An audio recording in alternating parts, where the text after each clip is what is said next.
Central African Time, Malawi time. I welcome you to our 5th webinar, which is Unlocking Your Career Deadlock.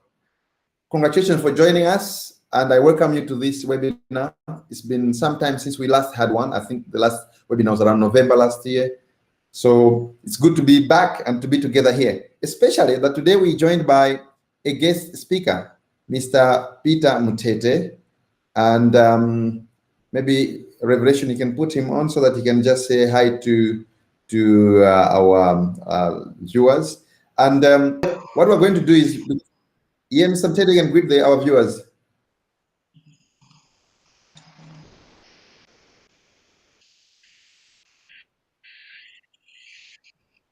I think you're on mute, Mr. Mutete. Hello, everyone. See you after Dr. Matthew's presentation. Great, thank you. So what we're going to do is, as Mutete has mentioned, he'll come in after me.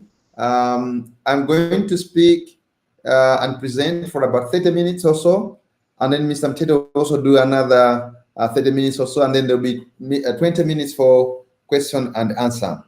So now let's get started. And let me just share the early part of my presentation.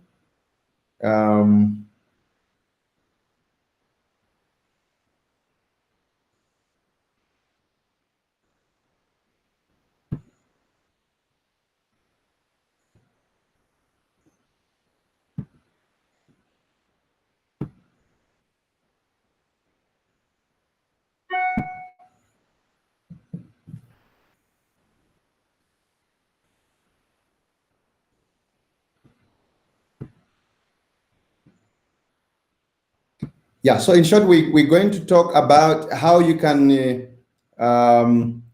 unlock career when you have challenges. We know that sometimes you're in a job and it's taking long and you're not getting anywhere, and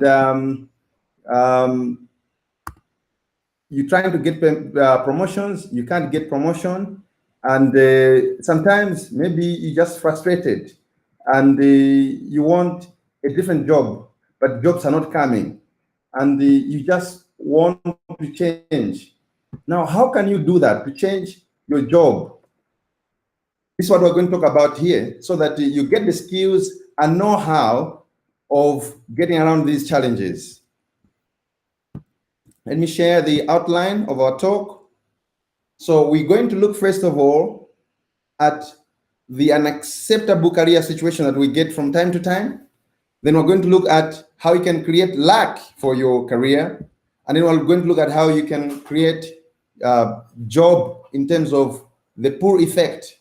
Not always waiting to push for jobs, but that you can reach a point where you are headhunted, you're being pulled to jobs.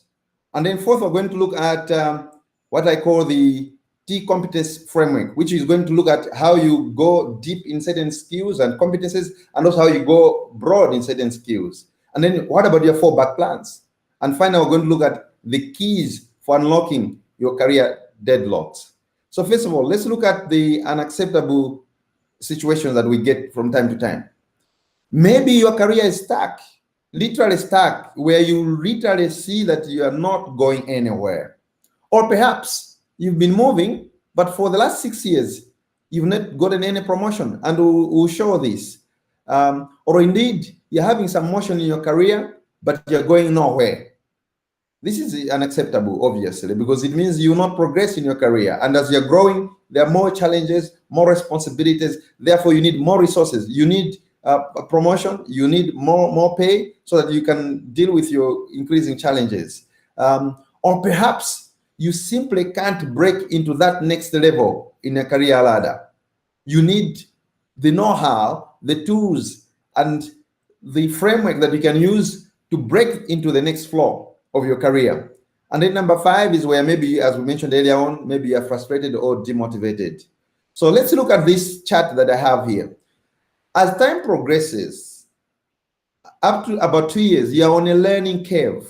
Your productivity is going up from 0 towards a maximum. By 2 to 4 years, you are productive at the maximum level. From 4 to 6 years, you are reasonably okay. But now it's the marginal returns really. And from 6 years beyond, you don't have motivation because you're no longer challenged, you're not interested, you're losing esteem. In fact, it means that you are doing a disservice to yourself. That's why we mentioned earlier on that at 6 years is too much, because as a human being, you will definitely start going down in your productivity. It's therefore very important that you make sure that by 6 years you move on or you move out. Now, let's recap. You remember one of our webinars, we were talking about career planning. And I just want to recap because it's very important and relevant to this talk here. So in terms of career planning, you already determine your career plan in terms of where you want to be by which year. And also, it means you determine at what level you want to retire. Would you retire at CEO level, at head of department level, at supervisor level, at manager level, team leader, or whatever. And also you make your career choices in terms of industry. Do you want to join banking? Do you want to work in manufacturing, in retail, in insurance, in telco, in health sector? You make those choices in your career. But also even location. You want to work in the capital city or in the rural areas. And in your career plan, you have the stepping stones and milestones. This is very important because then you're able to monitor to see your progress versus the plan that you had for your career. And then when you're looking at your bottlenecks, you'll be seeing where am I versus where I'm supposed to be. And then you'll be able to know whether you're on track or behind schedule. And that's why it's important to always conduct some periodic reviews of your career plan. Now, people will say that one is lucky, that's why his career is moving well. But really, to be honest, you can actually create your luck. So how do you create your luck? I think that, first of all, let's define what is luck. Luck, as we know it, is when opportunity meets preparedness. Now, I challenge you. Are you prepared today for tomorrow's career opportunities? You need to be ready. Now, how can you be ready? Or how can you create your opportunities for yourself? Really, there are 4 ways. First of all, you need to have passion for what you do. Because when you have passion, it shows. When you have passion, you do a better job than those who don't have passion. Because those who don't have passion, they work as if they are forced to do what they do. But when you have passion, you enjoy it. Therefore, you go the extra mile. Therefore, you do more. Therefore, you show more result. Therefore, you are better at what you're doing. And then the second thing is keep learning all the time. Keep learning. If you had a diploma, get a degree. If you had a bachelor's, get a master's degree. If you have a master's, get certified. Become chartered accountant, chartered marketer, chartered salesperson, chartered engineer, whatever you are in your field, get the professional training on top of the academic training. And then number 3, get the right experience. Know the things practically, hands-on. Get your hands dirty. All the time, get more and more experience. And then also, be good at solving problems. I'll tell you this. The world rewards those that solve problems most of the times.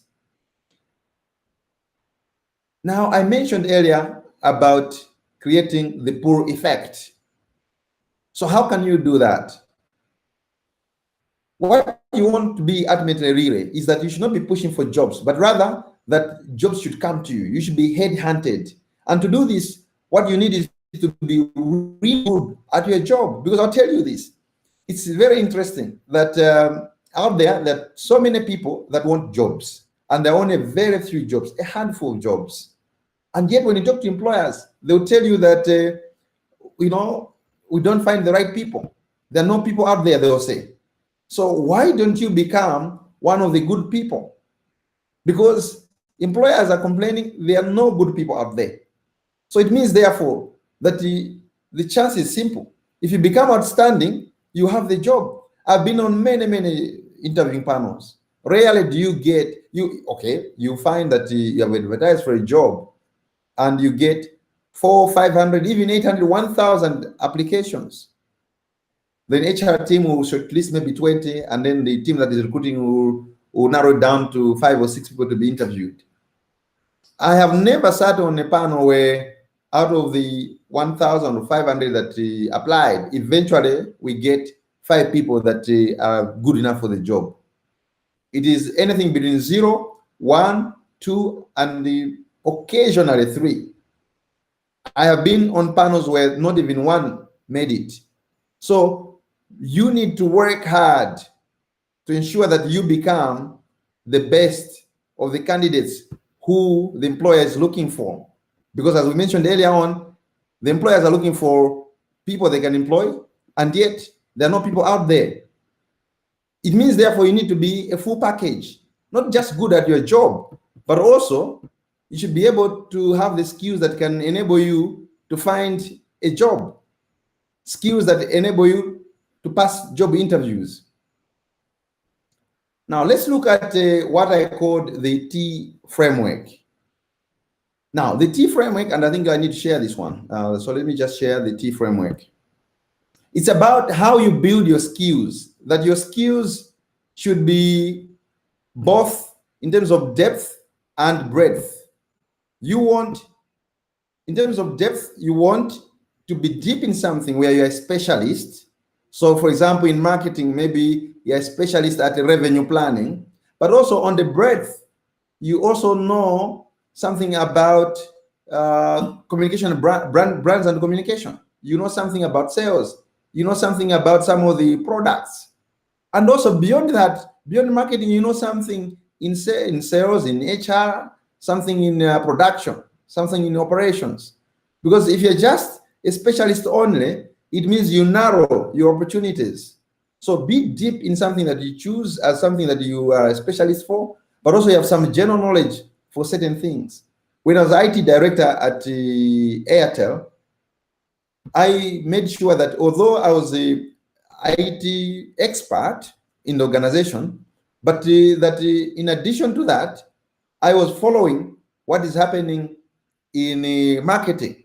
So I learned a little bit of marketing through interaction in meetings, following engagement, and I also learned something in customer service, and also in Airtel Money, and a bit in HR. So I chose 3-4 departments which I was following. Welcome, Mr. Emmanuel Mlele. Good to see that you are here also, my colleague, a motivational speaker. So what I'm saying there is that you need to build your competencies in a way that makes you robust. And you'll be robust if you know a lot about one area where in your whole organization, everybody knows that when it comes to that area, you are the expert. You are the number one, and there's nobody else like you in that area. But that you also know a little bit of what other people do. And take advantage when you're in meetings. For me, how I've learned about business, about marketing, about HR, is when you're in meetings, the HR director is presenting every week at the executive table. Every week I'm learning something because I'm attentive. I'm listening in a learning mode.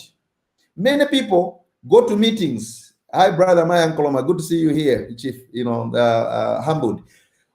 Many people go to meetings just to tick boxes, just to be there. Active participation with a learning attitude means you come out of every meeting better informed, and better informed in other trades.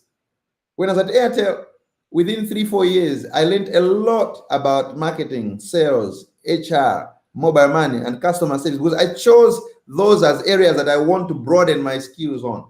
And I can tell you that I'm not afraid to work as a marketing director in a company like telecoms and even other industries, because I know that I know enough of marketing at that level. So it's very important that you follow the T that we talked about here. Now let's move on to the next slide, which is about fallback plans. So if you lost your job today, or if you need to change your job, what job can you quickly get? That's the question I have for you. What job can you quickly get? Are you prepared for those eventualities? A lot of people just have a job, they're working, they're happy, they're comfortable, without thinking about a possible eventuality. In the eventuality where you have no job, in the eventuality where actually you now need to move on, what buttons can you press to quickly get a job within a specified time? Now, there are two things here. First is, How are you going to survive during the time that you don't have a job in case that happens? What's your minimum? What's your maximum cover? Is it 3 months? Can you stay 3 months? Can you stay 5 months, 6 months, or 1 year? I've always challenged myself to keep growing that number of months that I can stay without a job. And my next milestone is that I should be able to stay 1 or 2 years without a job. I'm not there, but I want to be where I can stay 1 or 2 years without a job. Maybe 1 I can't, but can I stay 2 years without a job? Probably not, but I want to reach a time when I can reach 2 years without a job. And then I want to reach a stage of perpetuality. In 5 years' time, I'll be ready that if I lose a job, I can still stay perpetually. So we need to be having these fallback plans. The fallback plan that you can get a job quickly, but also the fallback plan that you can stay for a reasonable amount of time. And we'll talk about how you can quickly launch a job, whether internal or external, because we don't know the future risks that are there for our career. So it's important to think about that. And while talking about this, what is your alternative career? What can you do? We saw here Emmanuel Mlele, my brother, motivational speaker. He was a banker, and then later on he changed. Now he's running customer service consulting firm, which is doing very, very well. Because while he was a banker, he was deepening his skills in customer service. So you can see he's a good example of a T, where his depth of specialism was a banker. He was a banker. But on the breadth, he was also doing customer service. He was not in the customer service department at Standard Bank, but now he's a consultant in that field because he was learning, he was deepening his skills, but also broadening his skills. So, what's your alternative profession? You may be a sales expert, but if push comes to shove, what else can you do? I am an engineer, telecom. I work in IT. But as I said, I can also do HR. I can also do, hello, Mutia Kimani from Kenya. Thank you. Good to hear that. Thanks for your kind words. Asante sana. Thanks for your kind words. So what is the alternative profession? For me, I always make sure that if I lost my job, what else can I do outside my job? Good to see you, Manale, Jim. Good to see you here. Yeah, what can I do? So for me, I'll not hide. As an example, my own as an example, I am a professional, semi-professional public speaker. I can live on public speaking if I lost my job, because I've been training in public speaking from 2003, professional Toastmasters. So I've trained for nearly 20 years in public speaking. I'm an expert in that field outside of engineering and technology, but I've invested time and money and effort and all this time to become that good. So what time are you investing and money in an alternative profession? Because you cannot just have one profession. You should have something on the side, something that you can quickly launch. Good to see Chief Robert Kapiepe. Humbled to have you here. What is your alternative profession? So for me, I always tell myself, the day that I cannot be employed in IT or in engineering, then I'll go to university and lecture. If I can't lecture, then I'll live on public speaking. I'll do speeches in South Africa, Zambia, Kenya. Kenya is here. They say they love me, which is good and kind of you. Thank you. So I've market in Nairobi now. I'm expanding my market. In your job, in what you do, what is your alternative in case things are not going well? Now let's go to the next one, which is keys for unlocking your deadlock, career deadlock. And this is the main thrust of our talk today. So what you want is to discuss with your HR and your boss. I mentor a lot of people, and I can tell you that a lot of people don't discuss their career ambitions with their HR and their boss. Just recently, a friend of mine was telling me that, I got a bonus, but it's not good enough. I said, have you told your boss? He said, no. I said, tell your boss this. Tell your boss, thank you for the bonus. Banalipava, good to see you. Tell your boss, thank you for the bonus. However, next year I want to make bigger bonus. So please give me feedback on the 3 things you want me to do well so that you can give me a better bonus next year. And he found this feedback very useful. He went and told his boss, and they have discussed, and have agreed the things you need to focus on to get a better bonus next year. A lot of people just complain, my bonus is not good. The next year they complain again, have a candid discussion, professional, objective. So have you told your boss, I want promotion in the next 2-3 years, help me? When I do motivational speeches, I don't hide that when I was working at Airtel, they reached a point when I was working at head office in Kenya, when I told the HR people that I think I'm ready to be CEO. Give me a country where I can be CEO. And we're having that discussion. And when time went on and they didn't have that job, I moved out and got a job where I'm CEO of international organization covering 26 countries. Because you've got to have your career path. I always say this, you are not married with your employer like a Catholic marriage until death do us part. No. They must give you what you deserve and what is appropriate. And there must be a time where you engage, you discuss, there's nothing for you, then you must look for other options. The earth is very big with all these 6-7 continents. I don't know how many countries, 7 billion people. We are huge. There is the opportunity for everybody everywhere. So many people are stuck for no reason. The only reason is choosing to be stuck. So I think that it's important that you have this conversation with your boss, this chat with the HR people. They need to know where you want to go. And ask, approach matters. You go there telling them the good you have done, where you're doing well, and ask to say, I want to be on a journey that I want to be promoted in X months' time, 1 year or 2 years, and I want help from you, boss, or I want help from you, HR, and they'll help you.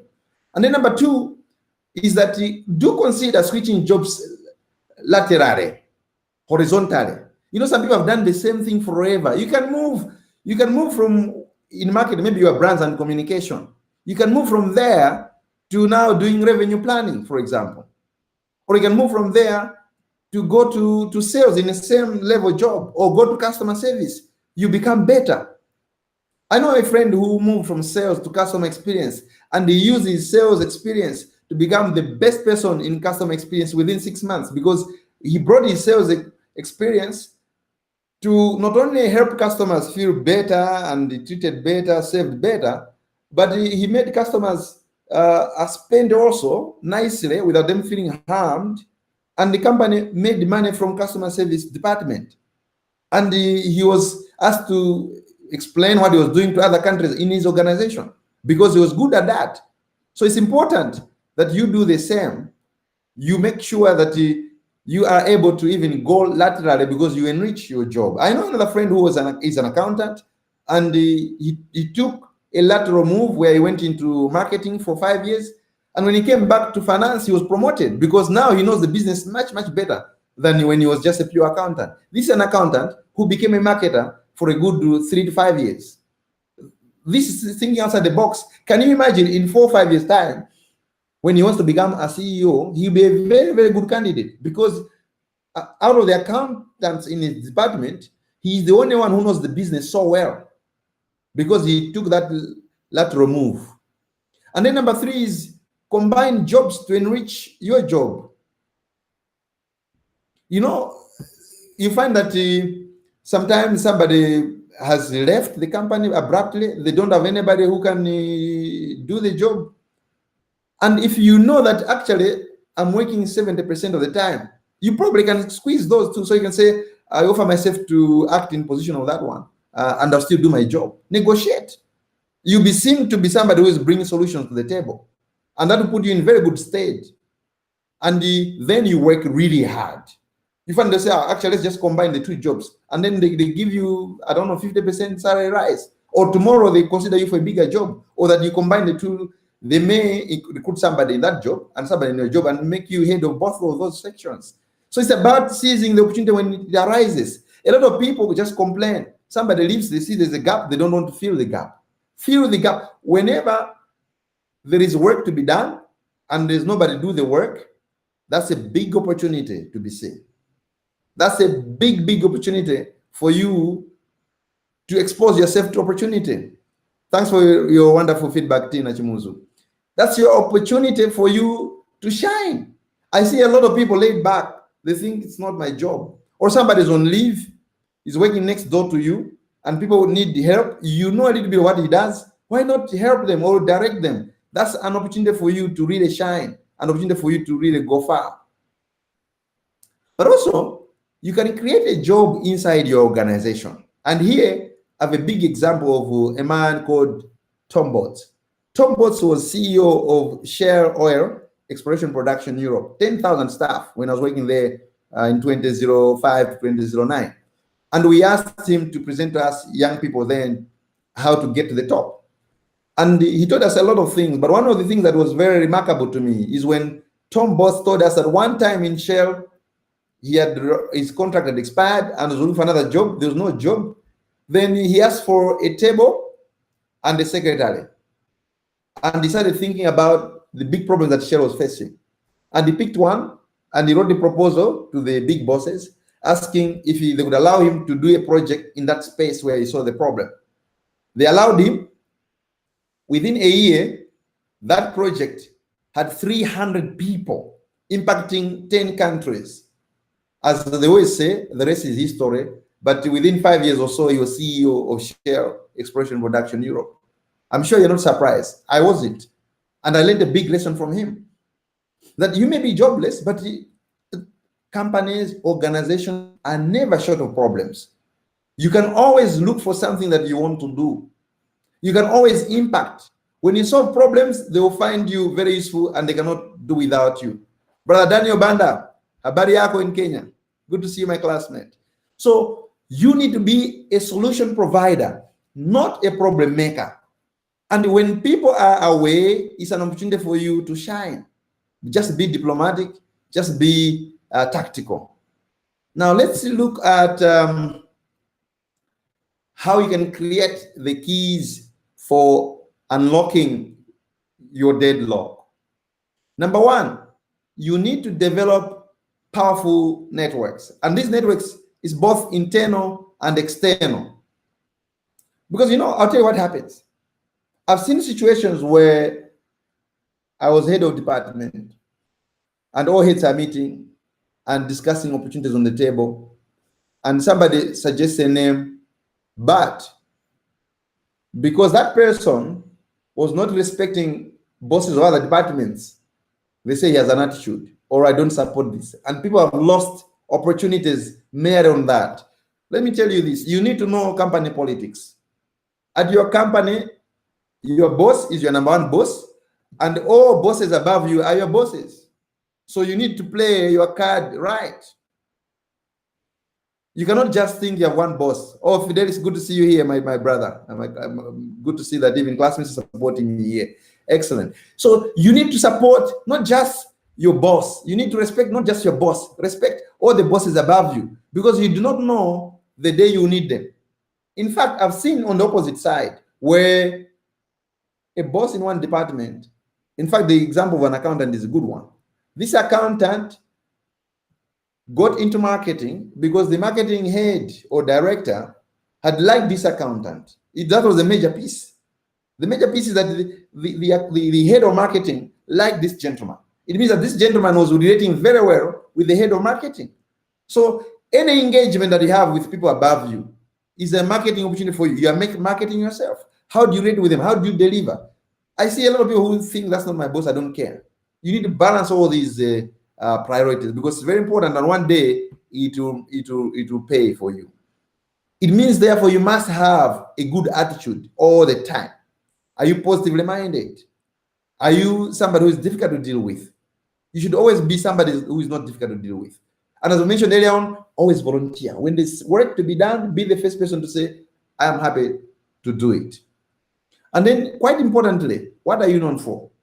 Are you known for delivering results or not? Is that your brand? Are you a trusted person on delivery of results and impact? And in your profession, are you known? Are you visible? If you're a marketer and they ask who are the, I need a good sharp marketer, are you going to be listed as one? Fanny, you say you find these tips very relevant and practical, you're learning. Thank you for the feedback, we appreciate. So are you visible and are you well known in your profession? If you're a banker, one bank is looking for a credit manager, is your name going to feature or not? You know, I've learned one thing, that in every organization, after 4 or 5 years, a lot of people that you worked with have moved on. Those people who have moved on are your ambassadors. They'll be able to tell, they'll be able to tell if they need your services. I remember one time when I switched jobs, HR told me, they asked me, they said, if you want, you can bring 1 or 2 people that you were good where you're coming from. And indeed, I brought 1 or 2 people. So if you are good, your bosses, where they go, they'll remember you. But also there's a catch. You know, I worked in Airtel and I have Indian friends. Some of them are my bosses. So when there were Indian festivals, although I left Airtel 2 years ago, I send them, hi, how are you? Happy festival. You know, be in touch all the time. Don't be that person who only gets in touch when you need something from somebody. Just Merry Christmas, Happy New Year, these small things, Happy Birthday. You're in touch with them. They remember you. You see what happens, the brain, the way it works is that the brain is like a computer. You have the RAM and you have the hard disk memory. So things which are not happening a lot in the things which are happening a lot, they're in the RAM, random access memory, which is current. The things that are not happening, the names which are not featuring a lot, the brain pushes them at the back. So after 4 or 5 years, your boss forgets you. They're asking, which market? I want a good market. I say, I can't remember the market. I think there was some good guy. They can't remember you because you don't feature. Wish them happy birthday. Wish them Merry Christmas. The festivals. Sometimes just forward something to them. You know, not daily forwarding things which are not of use, but you know, value-adding relationship here and there featuring. So it's very, very important that you do this. Now let's wind up because I have 3-4 minutes. Then Mr. Mtete will come. And my last slide is on breaking into the next career levels. So you could be doing well in your job, very well. However, you find that you're just stuck there. You have been manager for a long time. You're able to change it laterally, change the organizations, but you're not going to the next level of director or head of department. Or you've been head for a long time, but you cannot break into being a CEO. Or indeed, you have been engineer, but you can't break into supervisor.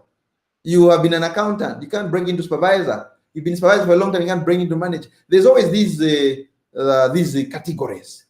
And once you get in that category, then you can move, change companies, etc. But sometimes you're stuck.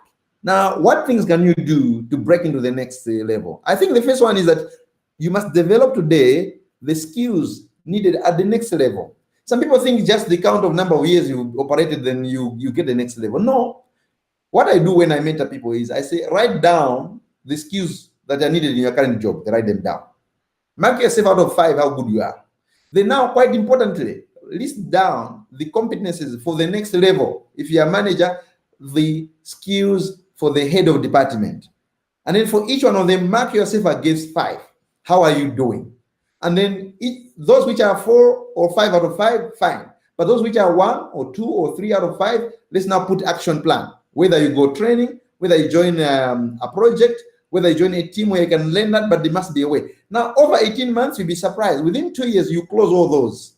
And then when your boss leaves or the competing company, they need somebody at that level, you'll be promoted from this rank to the next rank at the opposing company. I've seen this happen many times from people I've mentored and even people that I know. And it means that you too can do it, especially when you're structured the way I've mentioned there, especially when you believe in your skills. And therefore, you need to ensure that to demonstrate that you can operate at the next level, even when your boss is away. There are 4 of you reporting your boss. It's not clear who is acting. But you, without rank, without title, forget about the title rank. Just make sure that when the boss is away, things still move. If people feel the gap, they should feel it a little bit. Perhaps no gap. Don't do the politics of wanting the titles or what. Informally, just get things done. That's the way to get promoted because you get noticed. Don't play the politics, just get things done. And then number 3, very importantly, you must dress, walk, and talk like the people at that next level. I've seen people that cannot be promoted because others believe that no, he's not mature enough. No, he doesn't look like a manager, you know. But he delivers well. Yeah, I know he delivers well, but he doesn't look like a manager. Or you know, he's you know, penapake, something is missing. Yeah. Something is missing because you're not dressing well, you're not talking at that level, and you're not working. Even your move, do you move, majestically, or you're moving that same level where you entered the company 15 years ago? So it's important how you carry yourself, where you go to, who you meet, how you conduct yourself must be at that level. Always have role models around you, the people that when you look to, you say, that's what I want to be, and become like them, dress like them. I mean, seriously, you want to, in a bank, you want to be head of department and you're wearing jeans every day or t-shirt every day, and you want to be head of department, but you're complaining you're not getting promoted. So sometimes I think we dig our own holes. And then you need to demonstrate ambition. This is very important. I've seen people who don't demonstrate ambition. Ambition can be demonstrated by telling the people where it is safe. Where it is not safe, you can demonstrate that you're hungry for more. When I was working for Airtel and I was in Rwanda as IT director, my boss was in the mid 50s, and I was in that time, I think I was late 30s. I was 37 or so. I told him that, Chief, I want in 3 years' time to be a CEO like you. So teach me the job. He was very happy to teach me. It means I showed him the ambition. So, and I mean, there's nothing to brag about. It's just what you want to be, and you will be that.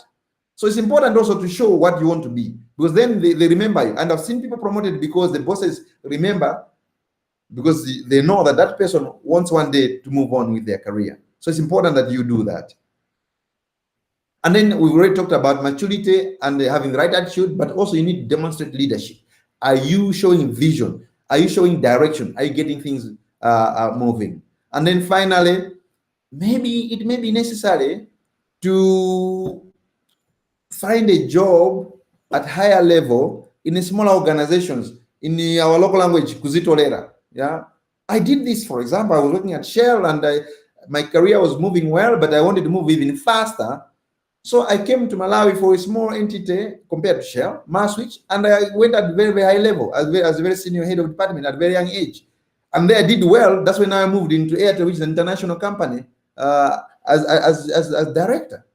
If I had not moved to Maswitch, I would not have become a director at Airtel. That's very simple. So my move was tactical. I gambled. So sometimes you have to gamble. It's chess. Play it like chess. Chess players will offer a pawn because they want to capture the queen.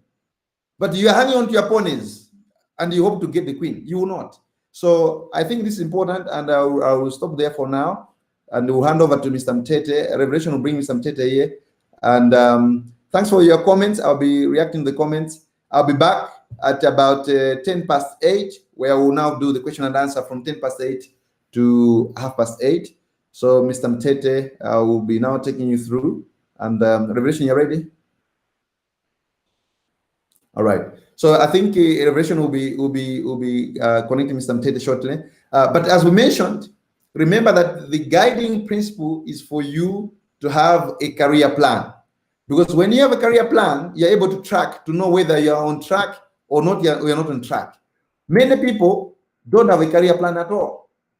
So they don't know whether where they are now versus where they should be is the same. And also, when you have a career plan, it doesn't mean that things will always move the same way. That's why we talked about sometimes you have to take tactical move. Sometimes you have to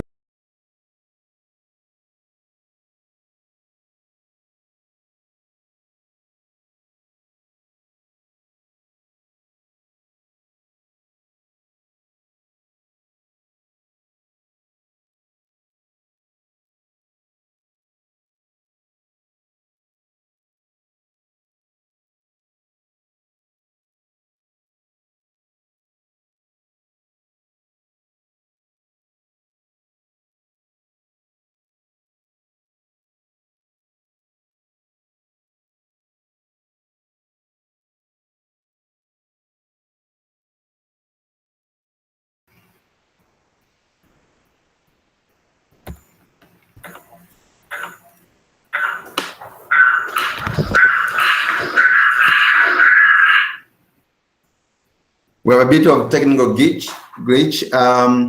We've changed laptops now from our plan B.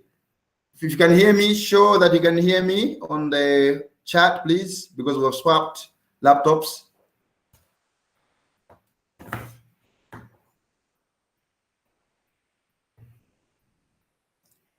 If you can hear me, please indicate on the chat.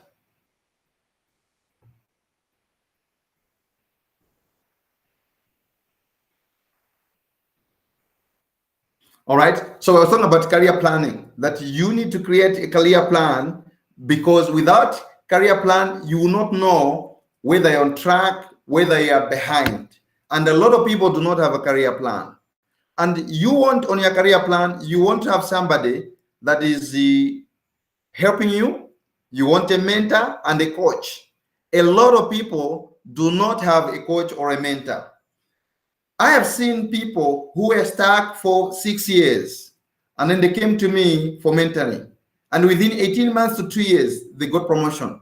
And when I was mentoring them during that 2 years, I could see that they did not get the promotion during that whole time because they didn't have any organization to their career. They did not have any real plan. So things were basically left to autopilot. So you need the plan, but also you need somebody who can take you along the plan.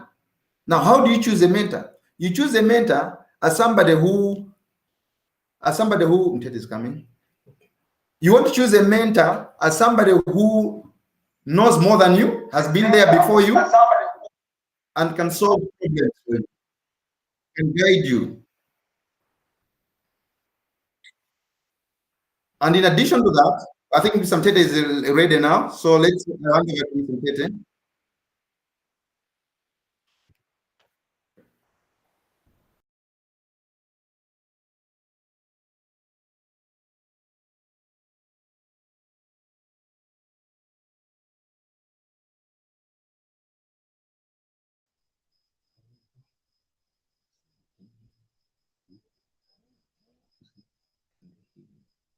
Do you hear me? Do you hear me? Do you hear me? Do you hear me?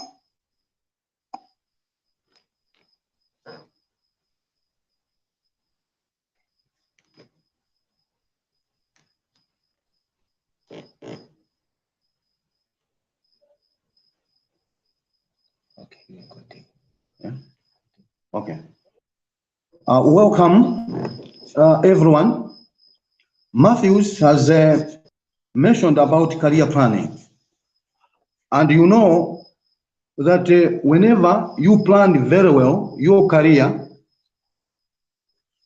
you know where you will be, and you also know the stepping stones, as Matthews has said.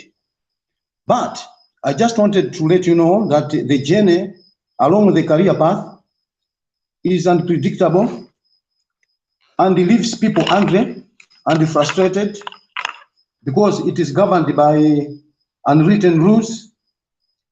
Promotion decisions seem to be subjective and political, and some of our colleagues whom we know, they are proven performers, have stuck without moving to the next level. Now, our discussion today, we will discuss how we can still move along the ladder of our career amidst these challenges. May I let you know that the principal criteria for determining promotion academically, when we ask our HR, human resource personnel, they will mention about merit, seniority, and potential. But the common problem is that primarily promotion depends on past experience and seniority. So you will see to it that the third variable, which is very important, potential, is not considered. Those who are potential could not be maybe seniors or have not accumulated years of experience. Now, this leads to Peter principle, where one is not grounded, one is not inducted, one is not groomed for that top level. He is now promoted to a level of their incompetence. And there are also other problems like tribalism, corruption, influence of politicians. But still, we need to discuss ways how we can still move along the career path amidst these challenges. May I also highlight 3 issues. The first one, you need to know that there are determining factors. Some of the factors are within your control. What you need to be seen doing. So these are within your control. What is it that you need to influence your bosses to know that you can deliver? That is within your control. But again, you have to know that there are some factors that are beyond your control. For example, perception of your bosses, perception of your subordinates. You don't know how they evaluate you. For non-believers, they go to which doctors. And for believers, they exercise patience and faith, and they know that promotion comes neither from east nor west, nor from the south, but God is the judge. Now, whatever the case, both ways you need to act, because even God uses people. Okay, uses people. How are you dealing with people? For example, we always look at the management as those people who are stopping our progress without taking into account the subordinates. At one time or the other, maybe you were delegated some duties because your boss was not there. How did you speak? How did you treat your subordinates? So subordinates speak volume. They can bar your progress. Okay, you cannot proceed if they can say ill about you. Secondly, I need also to let you know that there is no leadership without followership. Now, there are times that others should lead and others should follow. Now, my question is, are you a good follower? If you are not a good follower, you are blocking your own route for advancement, because you need to satisfy those people who are in the leading zone. They need to be satisfied that you are a good follower and you continue their vision. You continue what they believe in. The last thing to also consider is that there are what we call non-negotiable factors. These are elements which one will not be considered for promotion if you don't have those things. Now, you need to know as you progress to say, what are these non-negotiable factors? Are they qualifications? Do they need experience?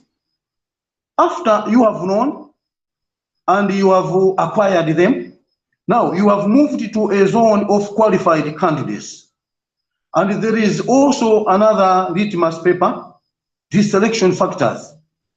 These are characteristics that eliminate an otherwise qualified candidate. These are now soft skills: honesty, character. Okay, are you a man of good standing, a lady of good standing? What about your integrity? Lastly, but not least, there are other factors called selection. These are factors that dictate now promotion decisions. We need to have this test wiseness to know what does dictate promotion. What is that particular level that I'm heading to? Matthews has already said that you need to know what is required of you, and you need to be seen, okay, practicing, okay, the skills that you will be required to display. Now, on breaking into new or next level of your career path, I'll mention three facets. One, avoid creeping discontent that could worsen your your situation. You do speak sometimes ill of your organization because you are angry, because you are frustrated, but you need to find a way on how you can develop attitude of positive contentment and fulfillment. I will explain how we can do that. Secondly, read yourself well before anything else. Lastly, develop your influence. So the first thing is to develop an attitude of positive contentment and fulfillment. How can we do that? One, you need to develop a strong relationship with key people. Who is your supervisor? Okay? Who is the most important person who can make a decision that can influence you to move to that particular level? Sometimes it's good that you need to ask them, okay, cleverly, that how can I be considered for promotion? Or factors that can make me advance in top positions. You need to probe from your immediate supervisor. You will hear funny answers. For example, you need not to come late. You need not to just argue without giving recommendations. Then you will be aware of what is blocking you. Secondly, you need to contribute to the vision of the organization. Thirdly, do not make or ask your boss think for you. You need to know that many employees, many officers, they go to their boss with a lot of questions. They think they are respecting the boss, asking the boss a lot of questions. But in the end, the boss cannot think for you. You are just displaying that you don't know. You need to go there whenever you have got something you want to ask. You need to state clearly your proposition and your recommendation. Show, display that you do think and you have got options and analyze your options. So I'm trying to say, don't make your boss think for you. Create value, something one can wait for. People should know that there is a think tank in this organization, and the organization cannot move without your presence. Recognize opportunities for your boss, for organization to win. For example, if there is a problem, even how to make profit, you need to isolate what is it that is a challenge to this an organization, and devise options, workable solutions. Okay, create opportunities for an organization, and you accumulate expert now power. People will say we cannot live without X.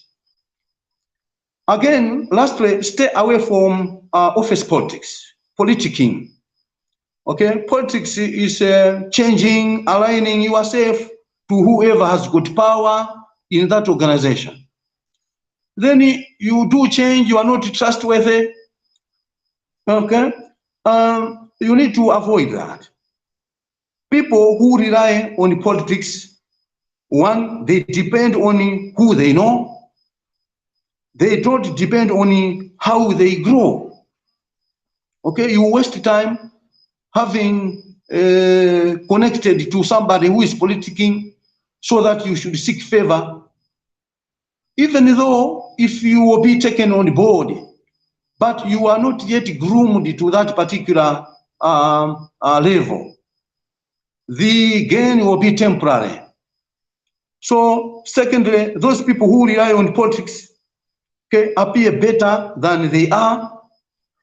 do what is popular instead of doing what is necessary.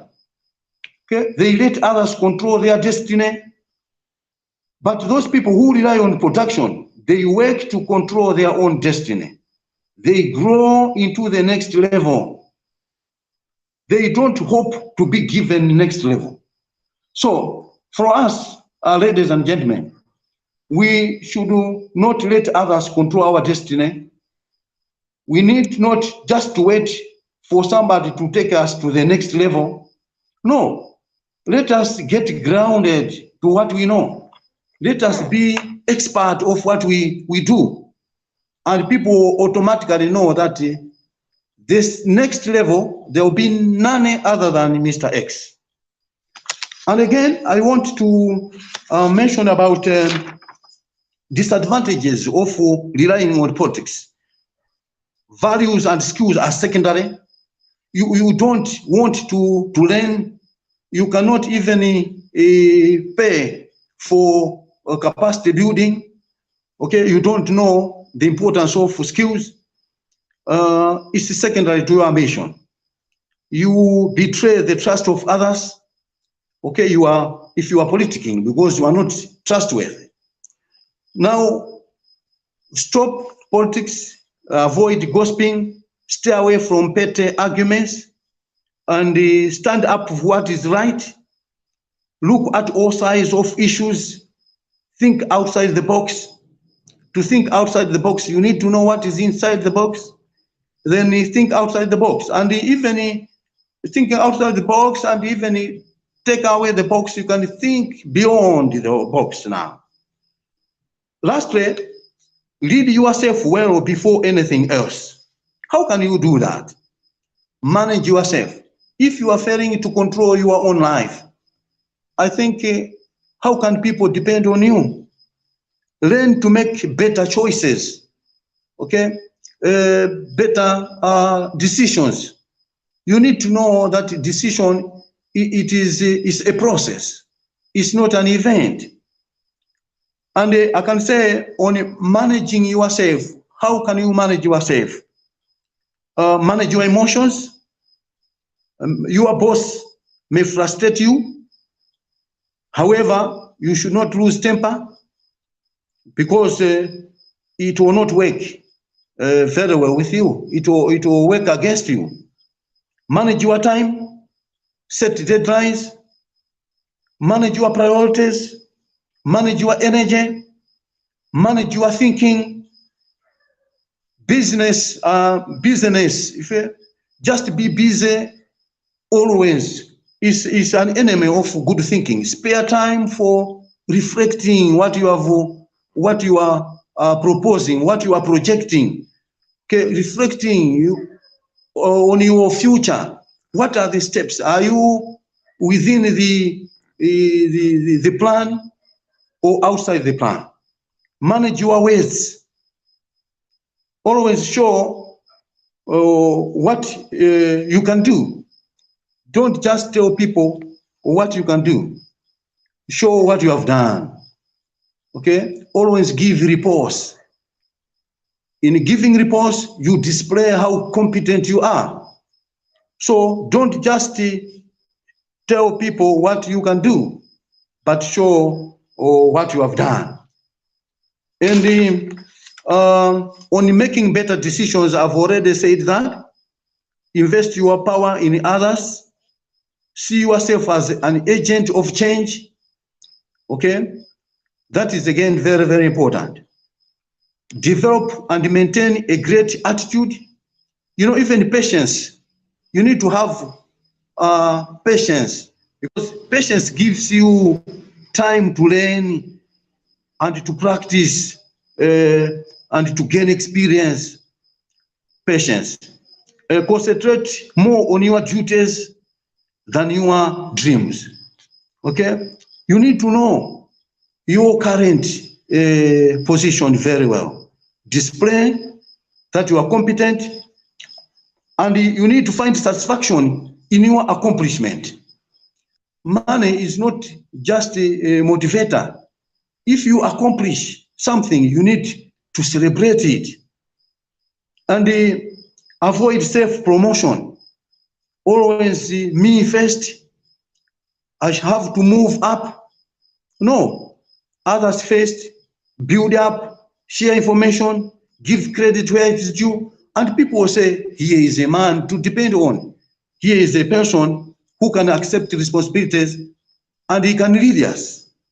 So that is again very, very important.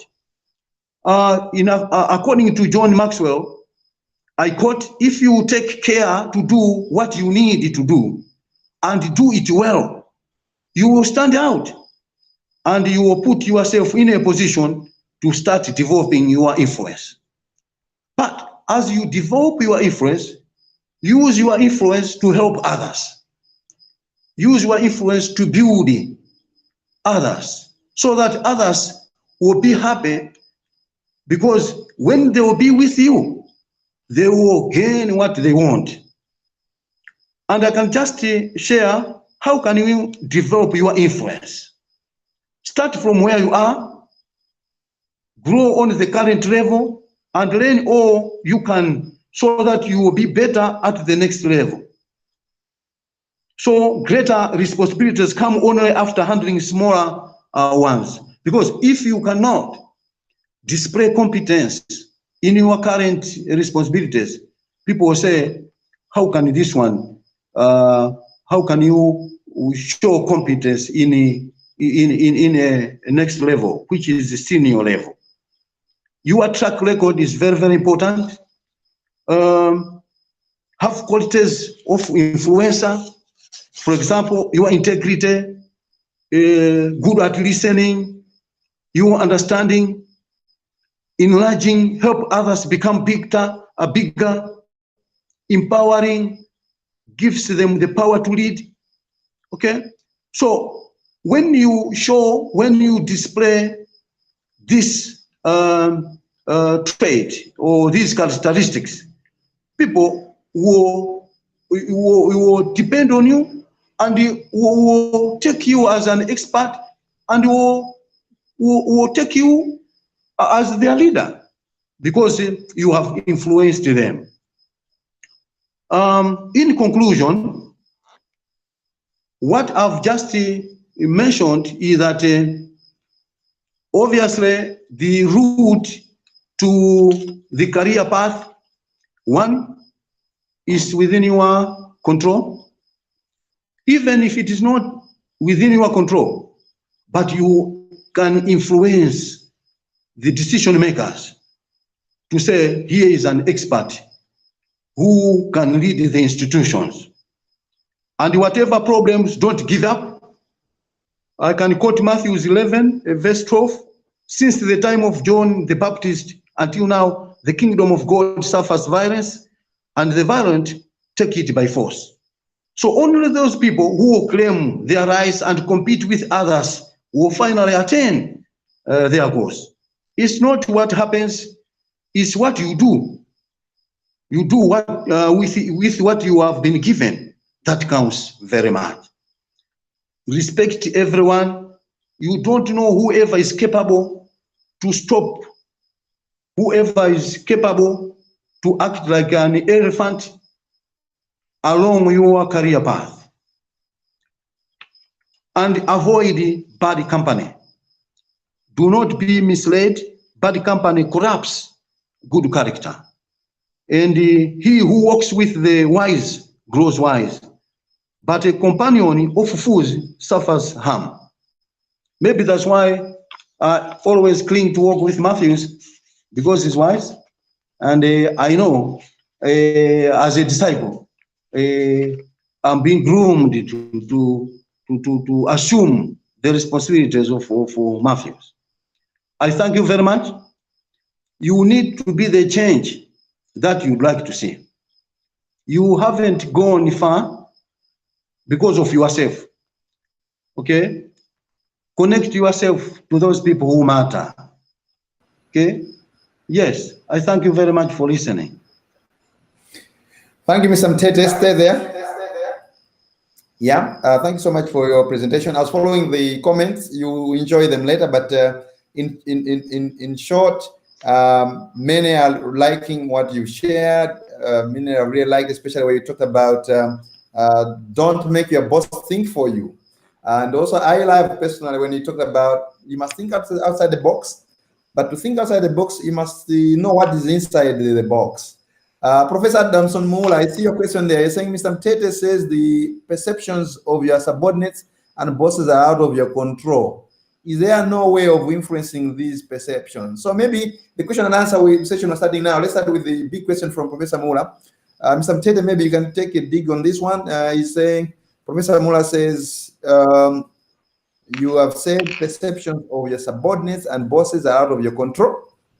Can we influence those perceptions in a workplace? So can we influence the perceptions of the boss and also the perceptions of the subordinates? Mr. Mtete. Yeah, thanks very much. I've said that they are outside, they are beyond your control because you don't know. You don't know what they will say. You don't know how they perceive you. You don't know their criteria. You don't know the information that they have so that they can conclude positively. That's why I've said it's beyond your control, but you can influence them. Even your enemies, okay, you can influence them because the subordinates would like somebody who can support them. Even the bad leaders, they will need results. Okay?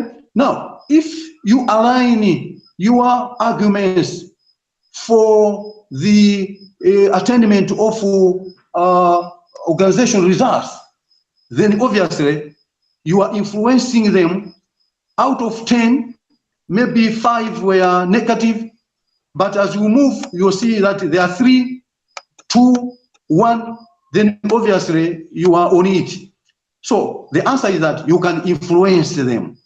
That's why we say, why can't we learn some of the interpersonal dynamics? Why can't we learn how we can work together with those people who are against us? Let's open up. So much as we don't know how they will react, but research has shown that we can influence them.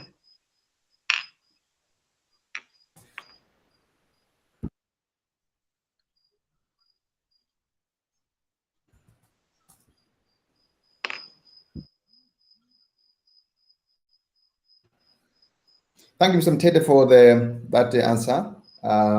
Okay. Now, there is also a question. There's your student here, Mavuto Kambochola. Apparently you taught him. I don't know whether you may remember him or not, but he's very proud of him, Mr. Mtete, Mavuto. And Mavuto is saying, thank you, my former teacher.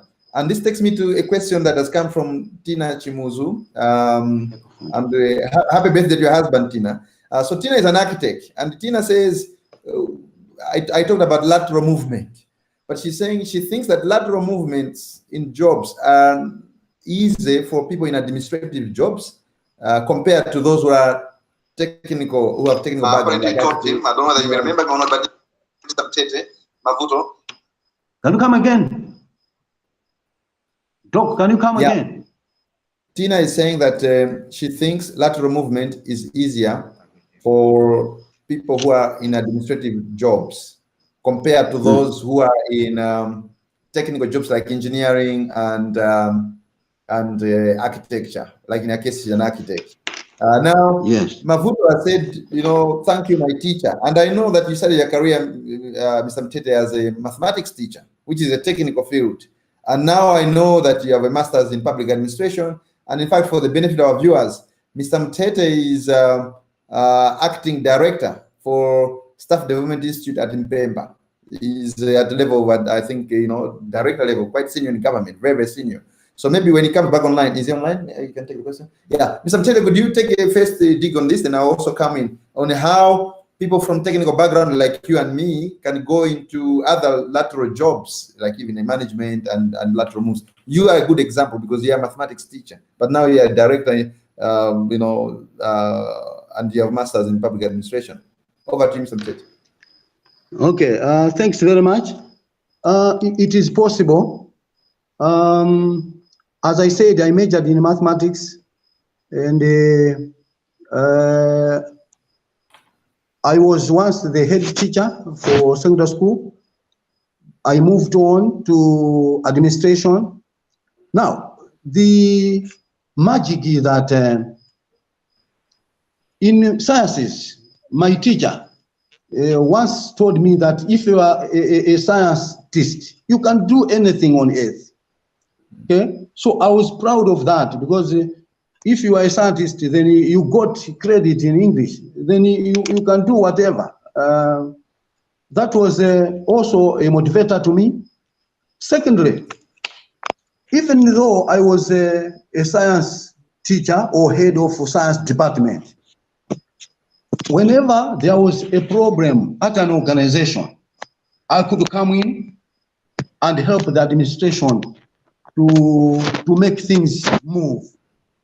For example, I was sent to Malaysia to do quality service management, but when I came back to Staff Development Institute, there were some problems concerning cleanliness of the place.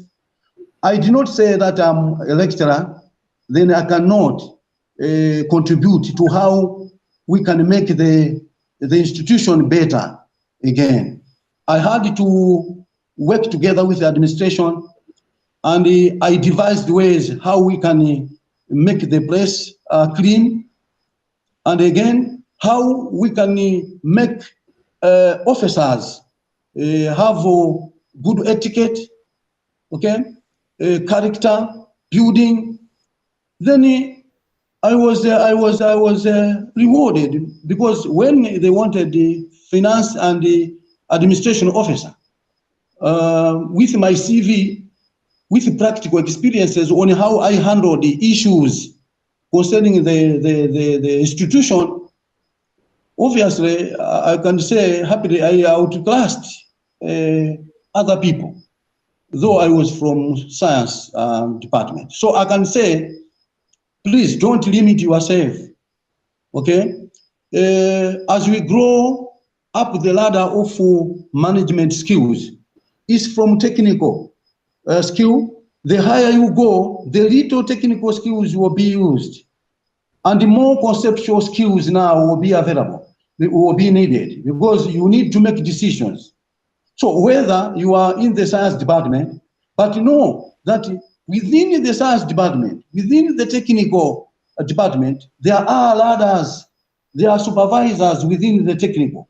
But the more you go up, the little technical skills will be needed, and the more human relation skills, more interpersonal skills, more conceptual skills now will be needed. That's why you need to start developing, making good and rational decisions. So it's not a matter of who you are and be satisfied with your area, never. Okay? It has happened to me from sciences to public administration. Thank you very much, Mr. Mtete. And I can also share that in addition to what Mr. Mtete has said, you have opportunities to develop yourself outside your technical domain. One is maybe along the journey, do things outside your domain. At church, you are in a committee, you are learning administration. In your community, you are in a committee, you are learning administration. At family level, organize weddings, bridal shower. At funeral, help organize things. Leading, it means you're leading, you're learning outside your box. And then in addition to that, in fact, I personally have grown as a leader far more from things I did extracurricularly than from jobs that I was paid for. When I was president of Students' Union at Poly, I learned things outside engineering. When I was president of African students at Oxford University, I learned a lot outside engineering. When I was president of the Speakers Club in Oxford, I learned a lot outside of my curriculum. Even in community here, when I was president of engineers in Malawi, I was learning administration and leading at that high level. So I think when we volunteer and we go into these things, you are learning. And in addition, Mr. Mtete did a master's in public administration. That now formalizes his all-roundedness. So you too can do an MBA. And if you do an MBA, it makes you more rounded. And then we technical people sometimes run away from these soft courses and what. For me, 10 years ago, in my first 5 years of career, I made sure that I learned other things that were important for me in the future. So what I did was, when I finished my PhD, immediately I enrolled with the Open University in the UK, because I had a lot of time there when I was working in Shell. I didn't have to attend funerals and weddings as we do in Africa. So I said, this time I can put to good use. For 1 year, I read law with the Open University and got an elementary certificate. So I know a little bit about legal. And that makes me, more than just an engineer. And then when I came back here at Maastricht, we organized the 5-day finance fund and finance managers. And I paid a lot of attention, and I even enrolled with MCA for a diploma in accounting. I finished. I didn't finish. I did halfway, but I had enough. And so I understand finance reasonably as a leader, because I went out of my cocoon. So it's important also, training is very important to beef up on what we was said earlier. And then I think there's a question here from Ulem Manvani, directed at me, says, when I said you must walk majestically, how does that lead to recognition? So, well, first of all, when I said walk majestically, it was on a lighter note. What I meant really is that you must walk purposefully. The people who, even when you go to the bank, you want to cash a check, you give it to somebody, X, and that person, the way he's walking with the check, going to the supervisor, like he's going to a hospital, you don't even have hope for him. Can you promote that person? The other one, you ask for a check, he takes it. By majestically, I mean energetically. He's working energetically with purpose and fast enough. He's efficient, he's effective. So I meant you must have presence. I think it relates to what Mr. Mtete mentioned when he said your energy, the way it shows, the way you come out. It's all about that. Even the way you sit on the chair tells a lot. You may be sitting on a chair, one can tell that this one is lazy. So that's what I meant, that you must be vibrant. Can you imagine I'm presenting here and I'm presenting with this posture, for example? Yeah, I will show that I'm not interested. But I look into you, I'm speaking with energy. And even the job too, you're helping a customer, you're listening, you show that you're listening to the customer. So it's about being engaged, it's about being vibrant, it's about being energetic. I hope that is clear now. So majestically was on a lighter note. It's just that because of online, it doesn't always come out like that. There's a question here from Luke Mkandawira. Hi, Luke, my brother. Would these tips work in a political organization to those considering a political career? Mr. Mtete, so I've known Luke for some time. He was 3 years my junior at Pole. He's into quantity surveying. He's an expert in that side. But also, he has a leg in politics. So he's asking, what we're talking here, does it work in politics? Maybe you start, I'll come in. Can you come again on that one? The tips that were then I'm not back. Work in politics. Career in politics. I think Career we're focused on yes. What we're saying here, can it help future MPs? Obviously, leadership is about influence. Leadership is about integrity. Leadership is about honesty. Now, we suspect politicians to be not trustworthy, okay? Because maybe we don't have good crop for that particular area. Now, whether we want or not, as you grow up the ladder, okay, from supervision, tactical up to strategic level, it's time that you need to influence as many as possible. So it works again in politics, because in politics, you need to influence others. You need to make good decisions. You need to make people trust you. So this is also is okay. Only that we haven't defined politics. In Africa, we associate politics with crookedness, okay? Something you are not reliable, but it's not like that. Politics, we need people with high caliber. Politics, those people who are respected in our community should be the ones who should lead us, okay? So that is what we expect. So whatever we are discussing is about leadership in the church, leadership in politics, leadership at work. So leadership is leadership. It's about influence, influencing others, motivating others to move, winning the cooperation of others. I once said that management would have been an easy area had it been that human being is not one of the resources. Okay?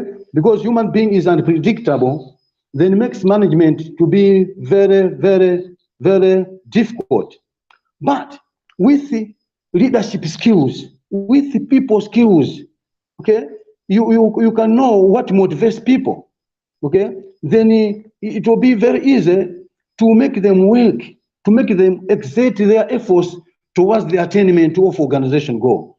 So politics, again, you need to acquire noble goals, national goals.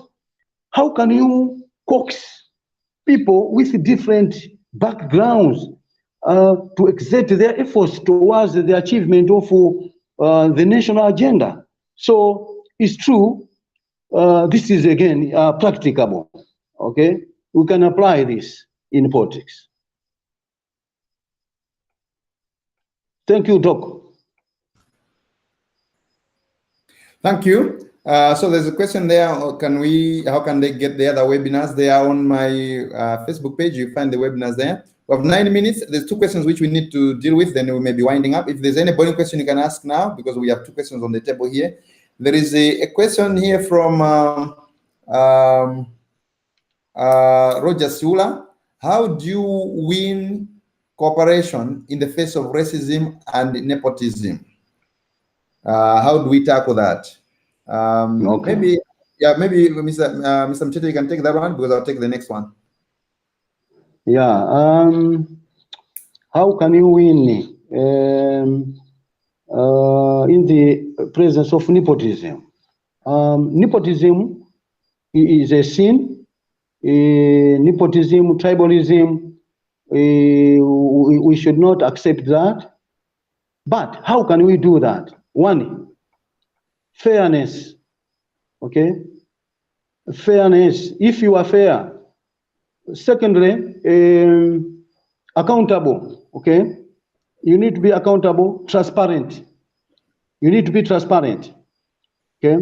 If you want to promote people, if there is a fair and predictable variable, merit, it should be merit, potential, people who are potential, okay? Then openness, okay? It should not be hidden somewhere, okay? People should know who are competing. People should know their competences. People should know the criteria of having the best amongst the 3, if there are 3. And the people will predict, obviously, that such individual qualifies. People are very intelligent, but amidst nepotism, that's why those people who champion nepotism, they don't have clear tool, okay? Even if you can ask them why they have pointed, or why they have taken somebody to be a leader, they will not answer that question. They will say that is within our control. It's our prerogative, something like that. They are not so transparent. So there you are, fairness, okay, trustworthiness, openness. Let's be accountable. Okay, let's have well-defined tool that can separate those people who cannot deliver from those who can excel. That's the only way. Okay, putting people in the right place, right people in the right place. That is also how we can start, at least moving towards the corridor of fairness and defeating nepotism. Yeah. Thank you. Thank you very much. I'll take the next question, which came from Emmanuel Chilima, who says, can you tell us what you think about navigating around the jobs of the future and safeguarding our skills in the age of automation, artificial intelligence, and Internet of Things? So I think on that one, the way I think is that, to be honest, automation has not started today. Even when computers were coming in 1986, in the 80s, in the early 90s, internet coming and all these things, people had the same fears, job will be lost and what, but not really. Actually, what I think is we should think positive. The automation and all this online COVID, what means now you can sit, Mr. Mtete is at Pemba, he's director of that whole government institute of training staff development. He can sit there now with me here doing things that are touching people in Nairobi. So I think let's look at the positive things you can do with the internet. Whenever something happens, there are those who complain and those who look at how can they take that as an opportunity. So I want to change your question by saying, how can you seize this as an opportunity? Because whenever there's change, there are winners and losers. So I want to convert you into a winner. With this automation, what opportunities are coming through that? With this COVID, what opportunity? I have been a motivational speaker for the last, I've trained for near 20 years, and I've been doing public speaking and motivational speaking now, practicing for 10 years. And when COVID came, I couldn't do these things. I stopped going out, being hired by companies to do these things. Then I said, now I can go online. So I went online in, I think, June, Revelation, I remember well. And then we're doing this. So I would have said, look, there's COVID. It means now I can't be a motivational speaker and what. So I think it's the mindset. Let's be positively minded that even with automation, there'll be new jobs, new things to do. So you learn those skills to do those jobs. And they already have given some of the examples here. And then the last question has come from Richard Mambokera. He says, how can you gain the lost trust or confidence or good perception of your boss? So Mr. Mtete, I will start and then you can come in and then we close. So I think that if your boss has your trust, or he has a wrong perception of you, I think the first thing is to have candid discussion. Have a candid discussion chat with your boss to discuss the issue that happened. Be very open, apologize, and commit to never do it again. I worked in Rwanda for 1 year. We know they had, unfortunately, the genocide in 1994. And they always say in Rwanda, never again. Never again. Granted, genocide was there, but never again. So again, you say never again, and never again must mean never again. And then what you do, what it means now is that you have go the extra mile to prove and be of value. I think it will be even beneficial to you. You come out even stronger because now you want to prove to the boss that you're not what you were when he lost trust of you, or when he or she developed a bad perception of you. So I think it's about having candid engagement with the boss, and then never again, and never again meaning it, and going the extra mile. Mr. Mtete, do you have any word on this one? Then we can close. Yes. I'll start with the previous question. You have ably answered it on how can we safeguard our jobs amidst technology. I just wanted to add that there is something that we can beat technology. For example, soft skills. Okay, empathy, considerate. We need to do that, and we'll complement the technology. And people say, though we have technology, but we need people to be closer to that. In terms of if ever there is no consideration of the technology, where it will need human now decision. So you can see if we develop soft skills other than technical, hard skills, because the hard skills have been taken up by this technology. So let's cling to soft skills, empathy, whatsoever, attitude, good attitude, then we'll be relevant, we'll work with the technology. Lastly, how can we build perception of have a good perception from our bosses? You have, Matthews, you have ably answered it. The problem could be you have got different tools, measuring tools, different standards. That's why I mentioned that it's good you go to your boss and ask a question to say, what are the areas? What is your tool? What is your instrument? If you say, I've done very well, what do you mean? Okay, he will open up and tell you that even though you think you come in the morning, but because of 1, 2, 3, 4, I don't like this. So open up, listen to him or her, then do exactly what he tells you. So engaging him or her, and you will sometimes realize that you were in the wrong. Okay, because sometimes when you go up, the one who is the boss has got a lot of information. Okay, and he may tell you what he is expecting. So it's good that you open up and you give him proposals to say, okay, but I propose that this is another way how we can do it.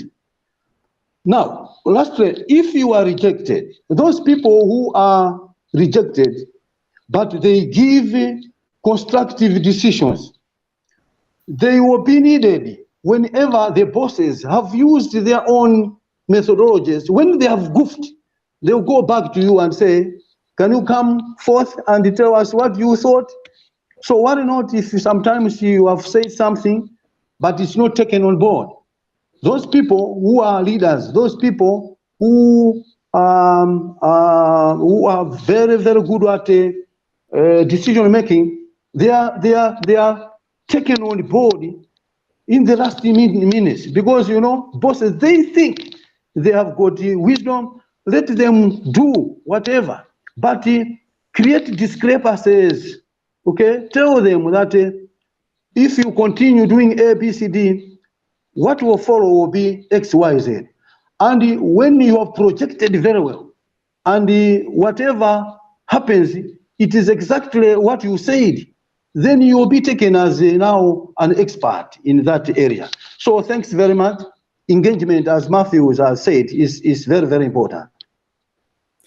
Thank you, Mr. Mtete, for elaborating that, and you really taken to another angle and another depth. I really appreciate. There was feedback from Dean Seula, Agatha Njunga. Oh, Agatha, how are you? And also Chifundo, thank you for your kind words, and many others there. We're winding up now. 2, 3 things. First, a big thank you to Mr. Mtete. And I identified him at a training course in Mangochi, where they were training all people who are appointed to boards of directors for statutory corporation of government, and he was one of the facilitators. And out of the many that he facilitated, I singled him out as outstanding. And then since then, we've been doing things together. And look out for more. In May, we'll do something again with Mr. Mtete online. And in June or July, COVID allowing, we'll have a physical workshop, as we did in December with Mr. Mtete. We did in Blanta and Lilongwe. And then number 2 is Washington Chimuzu has been part of our team organizing things in the background, and today is his birthday, so I'd like to wish him a happy birthday to Washington Chimuzu. And then big news, Revelation, when Revelation come online, Revelation has always been our engineer behind these. He does the backroom stuff, all the technical work. Come online here, Revelation. Hi. So Revelation has just won a big award out of 12,000 applicants. The Atlas Corps is going, they pick a few people from around the world, and he won it. So this means that he'll be given a job in the USA for 18 months. So when we say rise and shine, we don't just talk, but also we do it in our team. Revelation has been with us on Rise and Shine project for the last 2 years or so. So a big hand to Revelation, congratulations. And you too can rise and shine, just like Mtete is rising and shining, and Revelation here and everybody. Otherwise, Mr. Mtete, what's your last 3 sentences, literally 3 sentences to wind up? Three sentences that I need to advise colleagues to say: be mindful of what you say on your life, okay? Be mindful of what you do. You need to project something good for your life. You need to look at the future as very bright, and you need to have steps towards that. And whatever challenges, you need to say, I will manage, I will do it. And don't just say, but be grounded, know what to do and do it, practice it, and practice makes perfect. Thank you very much. Thank you. And my last word is, if you dream it, you believe your dream, and you act on your dream, you can do anything that you want and anything that you dream. So all the best, everybody. Good night, and thank you, Mr. Mtete. Be there again next time. Thank you. Thanks, everybody. Thank you, sir. Thank you, Doc. Thank you, everyone.